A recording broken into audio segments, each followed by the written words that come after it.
मुजफ्फरपुर के माड़ीपुर में पंचायत रोजगार सेवक मोहम्मद मुमताज अहमद की हत्या की गुत्थी सुलझ गई है। पुलिस जांच में खुलासा हुआ कि उसकी पत्नी सबा फिरदौस ने ही चाकू से सोते समय गला रेतकर उसकी हत्या कर दी। मामले में अवैध संबंधों का शक और खुद की जान का डर सामने आया है। सबा को गिरफ्तार कर जेल भेज दिया गया है। एसएसपी सुशील कुमार ने प्रेस वार्ता कर पूरे मामले की जानकारी दी। काजी मोहम्मदपुर थाना अंतर्गत में 6 और 7 जुलाई की रात्रि में एक घटना हुई थी जिसमें कि मोहम्मद मुमताज जो वैशाली जिला के भगवानपुर प्रखंड में पंचायत रोजगार सहायक के तौर पे काम करते थे, जिनका घर माड़ीपुर में काजी मोहम्मदपुर थाना क्षेत्र अंतर्गत पड़ता है। वहाँ पे उनकी बॉडी मिली थी जो कि पूरी तरीके से छत विछत खून से लथपथ मिली थी और उनकी हत्या कर दी गई थी। तुरंत ही एफएसएल टीम और सारी सिटी एसपी एसडीपीओ और सभी लोग वहाँ पे विजिट किए थे और उसमें सारी अनुसंधान की गई थी। मेरे द्वारा एक एसआईटी का भी गठन किया गया था इसके अनुसंधान और उद्भेदन के लिए। जो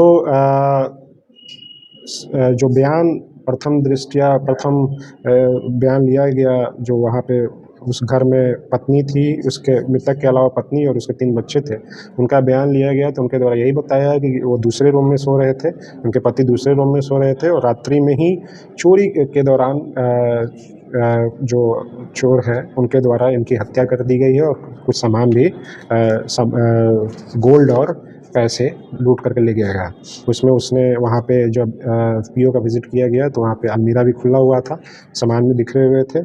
उसके अलावा ये मृतक जो है बेड के नीचे मृत पाए गए थे।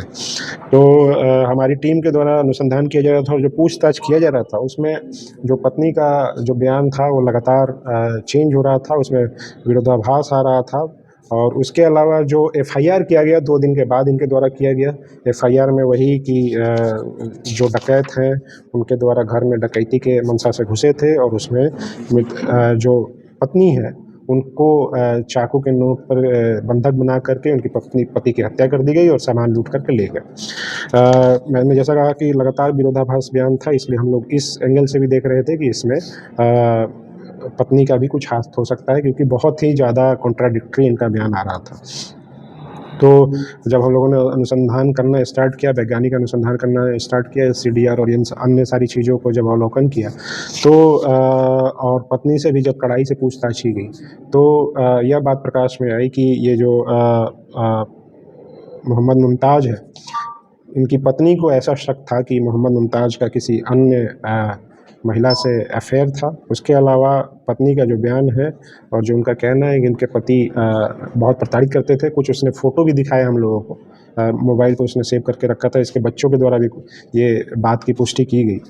तो इसने जो है उसी आक्रोश में आकर के, और इसको ये भी शक था कि इसके पति इसको मारना चाहते हैं, तो इससे पहले इसने ये प्लान बनाया कि पहले मैं ही जो है इनकी हत्या कर दूं। तो उस 6 और 7 की रात को लगभग 1:30 बजे के बाद जो डीवीआर था उसमें 1:30 बजे तक, 1:23 तक वो डीवीआर चला था। उसके बाद उसने उसको निकाल दिया, लाइन काट करके, और उसके बाद उस डीवीआर को भी निकाल करके बाहर फेंक दिया था। तो उसने 1:30 बजे के बाद अपने पति पे सोए हुए हालत में ही चाकू से वार किया, गले पे बहुत डीप कट हुआ। उसके बाद और भी अन्य कई जगहों पे वार किया, जिससे उनके पति की वहाँ पर मृत्यु हो गई। और जो उसका मोबाइल था पति का, और अपना मोबाइल और डीवीआर को बगल के झाड़ियों में फेंक दिया, और जो मोबाइल है वो बगल में नाला है रेलवे ट्रैक के पास, वहाँ पर फेंक दिया गया।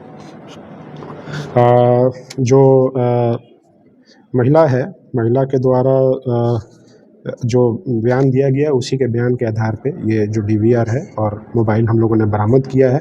महिला ने अपनी जो ये कृत्य है उसको कबूल किया है और उसको हम लोग अब जेल भेज रहे हैं। इसके अलावा अन्य किसी के संलिप्तता की बात अभी तक नहीं आई है। पूरी घटना पर एक अकेली महिला ने अंजाम दिया। जैसा मैंने बताया, वो सोया हुआ था, सोए हुए हालत में उसने वार किया, जिसमें उनकी मृत्यु हो गई। जो सर डकैती का शक्ल दिया गया कथित तौर पर, क्या वो खूब टाइम से पहले से प्लानिंग किया गया था? इसने पहले से प्लान किया हुआ था। वो जो ताला है, ताला भी वो कटर से पहले काट के रखा हुआ था। उसने वहाँ पे उसको लगाया बाहर के, ताकि ये दिखाया जा सके कि जो चोर आए थे कटर से ताला काट करके अंदर घुसे थे। महिला का किसी से नहीं, अभी तक ऐसा कुछ भी नहीं आया। ये फिर लगातार पुलिस को गुमराह भी करती रही रोड जैसे मैंने बताया कि इनका लगातार बयान जो है कॉन्ट्राडिक्टरी था, हमेशा बार बार चेंज हो रहा था। इसी से हम लोग को इंस्ट्रक्ट किया था और उसके बाद इस एंगल पे भी हम लोगों ने जब अनुसंधान करना स्टार्ट किया तो ये बातें खुल कर आई है। चूंकि पुलिस के पास पर्याप्त साक्ष्य है तो सजा दिलाने में सर भी मैंने जैसे बताया कि पूरी एफएसएल की टीम ने सारी चीज़ों को जब्ती की है। उसके अलावा एफएसएल का जो रिपोर्ट आएगा वो वैज्ञानिक अनुसंधान के तौर पे ही हम लोग उसको चार्जशीट करेंगे। वहाँ पे फिंगरप्रिंट भी हम लोगों ने पिक किया है। जो चाकू का इसने जिस हथियार का यूज किया चाकू का, वो भी वहाँ बरामद हुआ है। हम लोगों ने उसको भी एफएसएल ने अवलोकन किया, उसमें भी फिंगरप्रिंट आने के चांसेज हैं। तो उस चीज़ के आधार पर हम लोग चार्जशीट करेंगे और बहुत चांसेज है कि इनका सज़ा होगा, स्पीडी ट्रायल में सज़ा किया जाएगा।